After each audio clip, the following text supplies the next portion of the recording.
Unfortunately, this is one of those instances where times may have changed so much that the approach is rarely applicable. In today's environment, modern labor laws and business practice may prevent an employer from taking you up on your offer.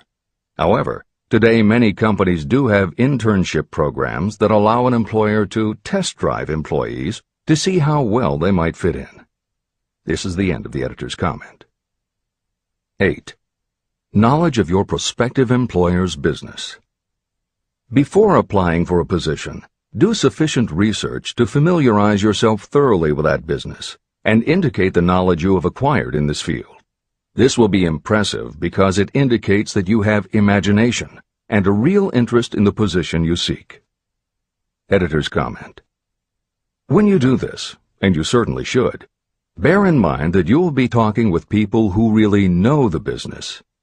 Even by researching extensively, at best you will only know about their business.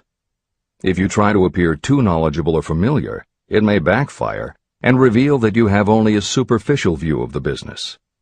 Unless you are already working in the particular industry and have insights based on experience, do not be presumptuous. Use your knowledge to indicate that you have taken the time to educate yourself and that you really are interested. But don't try to tell a prospective employer how you would run the business. This is the end of the editor's comment. Remember that it is not the lawyer who knows the most law, but the one who best prepares his case who wins. If your case is properly prepared and presented, your victory will have been more than half won at the outset. Do not be afraid of making your presentation too long. Employers are just as much interested in purchasing the services of well-qualified applicants as you are in securing employment. In fact, the success of most successful employers is due to their ability to select well-qualified lieutenants. They want all the information available. Editor's comment. As noted above, when faxing a resume, it should be no more than 3 pages and should state that you will be pleased to provide a more detailed resume if required. This is the end of the editor's comment. Remember another thing. Neatness in the preparation of your resume and application will indicate that you are a painstaking person. Successful salespeople groom themselves with care. They understand that first impressions are lasting. Your presentation is your sales rep. Give it a good suit of clothes so it will stand out in bold contrast to anything else your prospective employer ever saw.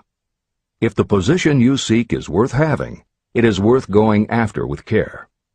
More important, if you sell yourself in a manner that shows off your individuality, you probably will receive more money from the very start than you would if you applied for employment in the usual conventional way.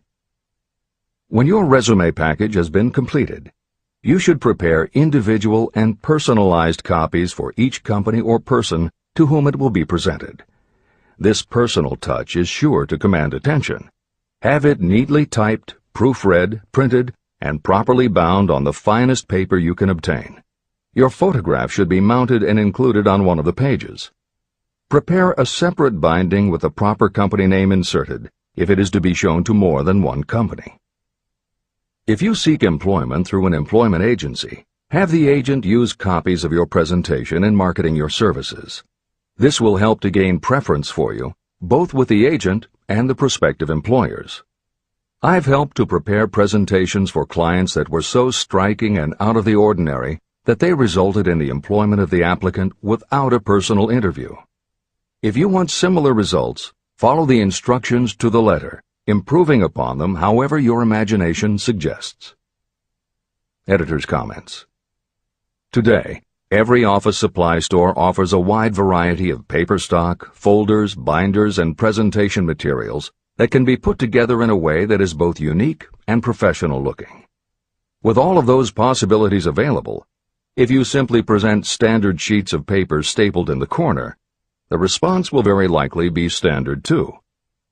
If you apply a little creativity, you should have no trouble preparing a presentation that is tailored to the company to which you are applying, appropriate for the position you seek, and reflective of your personality and style. This is the end of the editor's comments. How to get the exact position you desire. Everyone enjoys doing the kind of work for which he or she is best suited. An artist loves to work with paints, a craftsman with his or her hands, a writer loves to write. Those with less definite talents have their preferences for certain fields of business and industry.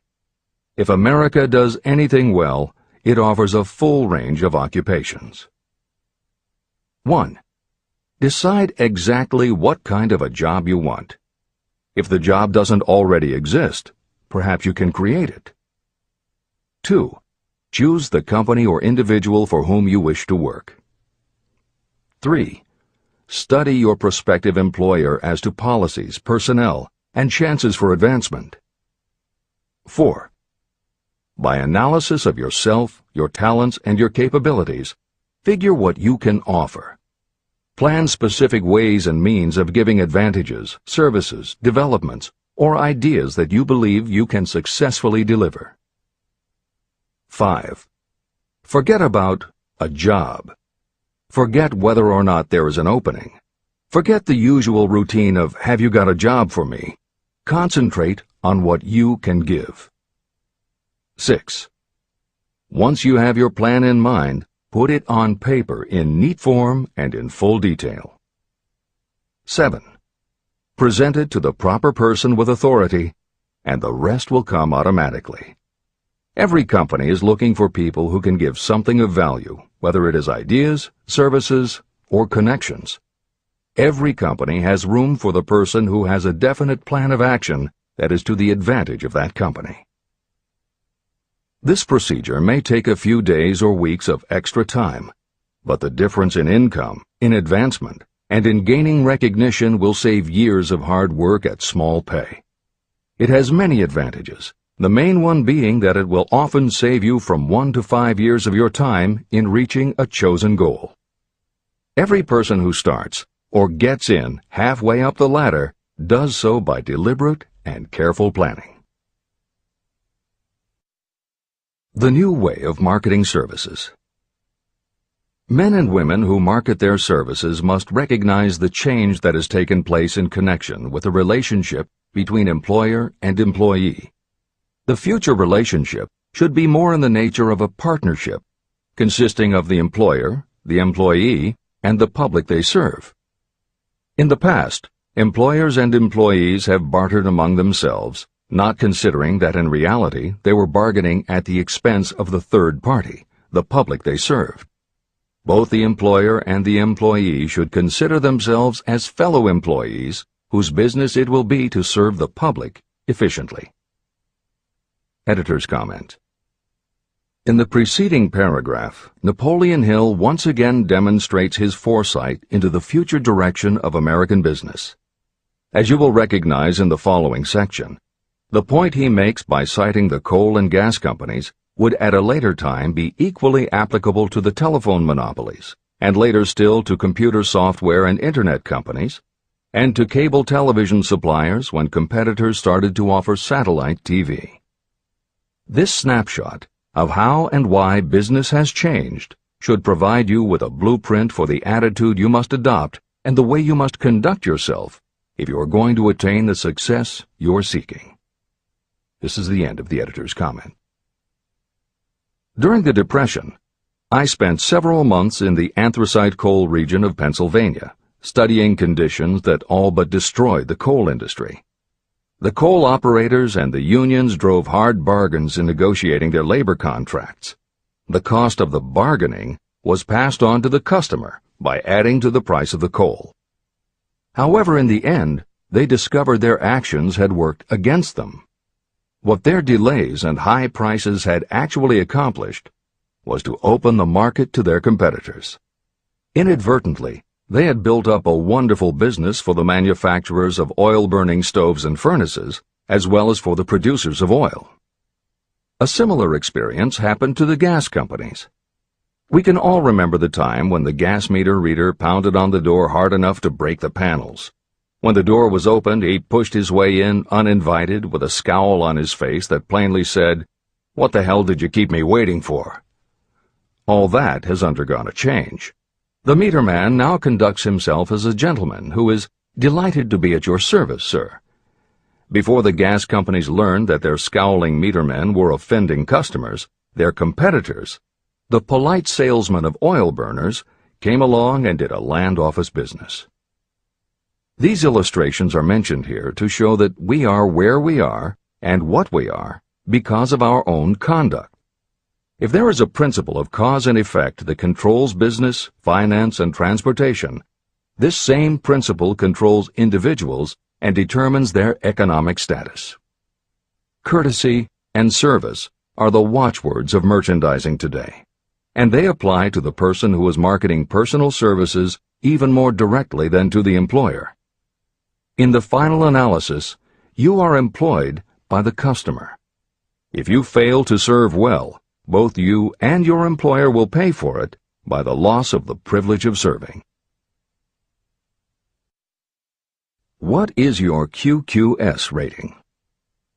In the preceding, the causes of success in marketing services effectively and permanently have been clearly described. Unless those causes are studied, analyzed, understood, and applied, no one can market services effectively and permanently. Every man or woman must be their own sales force of their personal services. The quality and the quantity of service rendered, and the spirit in which it is rendered, determine the price and the duration of employment. To market your personal services effectively, which means a permanent market at a satisfactory price under pleasant conditions, you must adopt and follow the QQS formula. QQS means that quality plus quantity plus the proper spirit of cooperation equals perfect salesmanship of service. Remember the QQS formula, but do more. Apply it as a habit. Analyze the formula to make sure you understand exactly what it means. Quality of service means the performance of every detail in connection with your position in the most efficient manner possible, with the object of greater efficiency always in mind. Quantity of service means the habit of rendering all the service of which you are capable at all times, with the purpose of increasing the amount of service rendered as you develop greater skill through practice and experience. Emphasis is again placed on the word habit. Spirit of service means the habit of agreeable, harmonious conduct, which will induce cooperation from associates and fellow employees. Adequate quality and adequate quantity of service is not sufficient to maintain a permanent market for your services. The spirit in which you